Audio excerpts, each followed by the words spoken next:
张大铁向我家的外国人发出了他的警告：外国人的狂野和松弛不适用所有人，并且不能没有底线。我们出去旅游之前，张大铁的老师就跟我沟通过，说这孩子吧啥都挺好，就是过于胆小谨慎了。那春天都到来1个月了，班里就他一个孩子，非要穿秋裤，还得穿俩。你少穿点吧，张大铁。不行，早晚凉，早晚凉。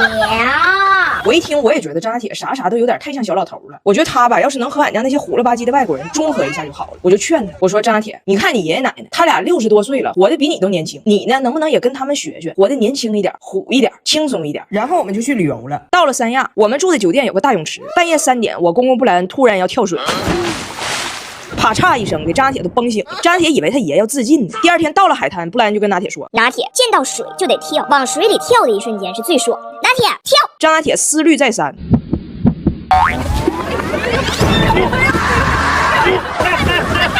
他爷他奶看张大铁落水，哈哈大笑，说：“哈哈哈哈哈，太好笑了！没事，拿铁你不冷吧？看你也不冷。”到了猴岛，他爷告诉他，拿铁跟猴打招呼需要激情。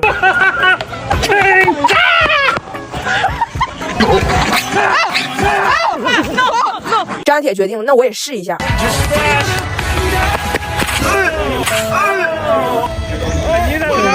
张大铁是真够努力去融入他们了，就连这几个老外非要跟张大铁比吃冰，他都硬着头皮加入了。这个拿铁不行，我怎么不行呢？Delicious。哎呦我的妈！Yummy。妈妈，咱们这么吃，还是会拉稀吧？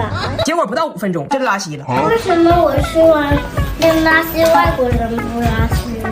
是不是也拉到裤兜里了？我就是不吃。到这儿甚至都还好，但是下一件事踩到张大铁底线了。这出门旅行啊，孩子会出现各种情况，要准备的东西可太多了，之前就很头疼。还好有京东，现在京东母婴一站搞定。推荐京东宝贝趴，每满200减30，新生儿尿裤免费送，奶粉28天新鲜直达，为亲新生儿奶瓶只要49。那啥事儿这么严重，踩到了张大铁的底线呢？我们回到北京，乍暖还寒之时啊，这一家人带张大铁出门之前，就非要一起围攻他，不让他穿秋裤，让他加入他们一起穿短裤。这些外国人都是一模一样的话术。拿铁只要上身暖和就行了，腿是感受不到冷的。张大铁对他们的歪理表示很质疑，我就说，要不咱就试一次呢？秋裤妈给你带着。于是裤衩帮出发了。关门，我太冷。这家百货，他们要是不等他们穿棉袄干哈呀？他们说腿是感觉不到冷。他说啥说啥，我腿感觉冷。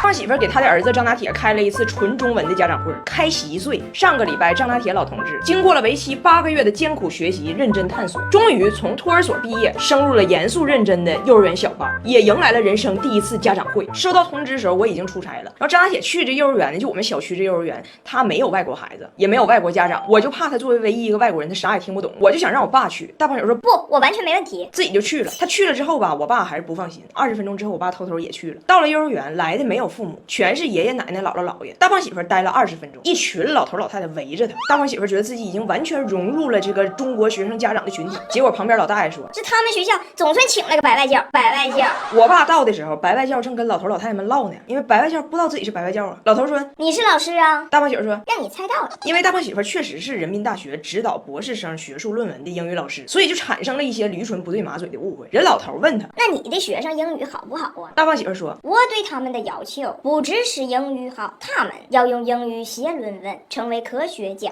我的学生以后都是博士。”老太说：“哎呀妈，这外教挺会说话。”他老伴说：“我觉得这外教有点吹牛。”给我爸气的，回家就跟我告状。我爸说人旁边有个孩子，姥爷问他说：“哎，那你来这儿之前在哪儿啊？”下午人家的人问你是从哪来的，你怎么说的了？我说兰州拉面，兰州拉面。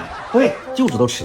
除了兰州拉面事件，我爸还继续告状，说人家老师说了，这个学期开始啊，我们开设了4个课外兴趣班，信息都已经发在家长群里了，有编程，有美术，有游泳，有街舞，家长们也可以接龙。我爸就问大胖媳妇：“你想给拿铁学哪个呀？”大胖媳妇反问我爸：“那我能学接龙龙，谁学街舞啊？接龙听着多酷啊！接龙，接龙，等我回家还拿手机跟我说呢。你看这个家长群，这个接龙就是最受欢迎的兴趣班。你看老师一打接龙，底下1、2、3、4、5、6、7全是报名的，我没看别人报别的，全报接龙。我爸说他本来就听不懂，还不认真听，净打岔。人老师说家长要配合老师培养孩子自主。大胖姐儿说今晚我也想吃排骨。人老师说准备好，孩子可能有2年的叛逆期。大胖姐儿说再好吃也不能2年都吃大盘鸡。如此不认真，还偷偷在手机上刷月饼。人还没回来，先吃上月饼。他这老外眼里，中秋就代表着月饼聚餐。我说中秋是团圆的节日，这月饼也代表着对亲友的思念祝福。月饼我早在抖音商城中秋团圆季备齐了，立减叠券，团圆珍贵，好礼不贵，我们幸福过中秋。从家长会出来，那感觉就是我爸和张大铁给中间这个大胖差等生开了个家长会。你这汉语是一点也没学呀。刚才老师说2、3岁的孩子叛逆期，脾气大，你听的是啥呀2岁的孩子，一个大，一个大。拉倒吧！我说过多少回了，脾气大是啥意思？脾气大是啥意思？你那耳朵是出气儿呀？出气的。我认识的外国人就比汉语最差。我着急，我为了谁呀？我为了谁呀？你看你现在跟你儿子开家长会，你这汉语都听不懂，你学汉语，你给我学的吗？是我学的吗？拿起。哎呀妈，逗死我了！你家张大铁，我跟你说啊，我就跟他说，我说拿铁，你奶奶、你姑姑大老远从加拿大来了，你怎么着你也得象征性的跟人说1、2句英文，得说2句。然后他在指导下哈，他还真说了，但是呢，他姑没听懂，他就不乐意了。我给你看啊 Hello, Nadia. How are you? 拿铁，你说 I'm fine, thank you. 我汉啥球？ I'm fine, thank you. 我汉啥球？啥球？然后我们上车，他姑就跟拿铁说 I don't think you're speaking English. Don't think you're speaking Mandarin. I don't understand whatever you're saying, buddy. 那扣姑姑说，你说汉语他听不懂，你说英语他也听不懂，你说啥他都听不懂。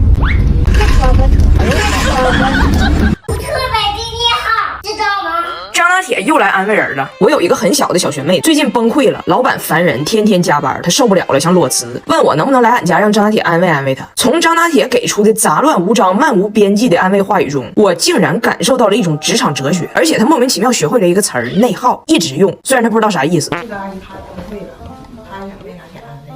咋的？她上班上疯了，她太内耗了，你不懂。不懂。你那他也不懂啥内耗，我是给他内耗。不懂。我也是个特别内耗的。我中午在学校吃大晚饭，老师夸我特别内耗，特别内耗。阿姨就是工作太累了，她不开心。你为什么不开心？我天天加班，老板不让我下班。他不让下，你不让他下班，他根本就不上班。他不上班，你也不上班。我不上班，HR 会告状的。等一下是谁呀？是谁？我根本就干不过来，老板非催着我干。我不想干的时候，我就告诉他我不想，不想就是不想。那我老板就不喜欢我。那你喜欢他吗？那我也不喜欢他呀。他不喜欢你，你也不喜欢他，都不喜欢，怎么的？怎么的？但是他这个老板，他要是不开心，谁都不开心。那你就告诉他，告诉他啥呀？告诉，你就告诉他 I don't care, I don't care, OK？ 别惹我，我内耗了，我内耗了，特别内耗，别惹我，我早就内耗了，我特别的内耗，知道吗？知道吗？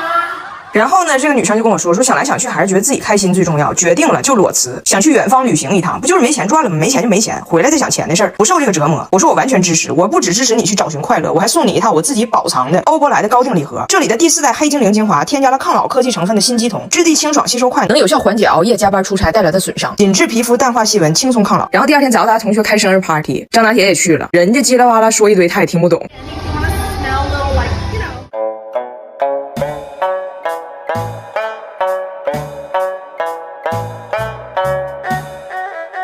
然后早达让张大铁加入他们一起滑旱冰，张大铁不敢，但是他不说他不敢，我可不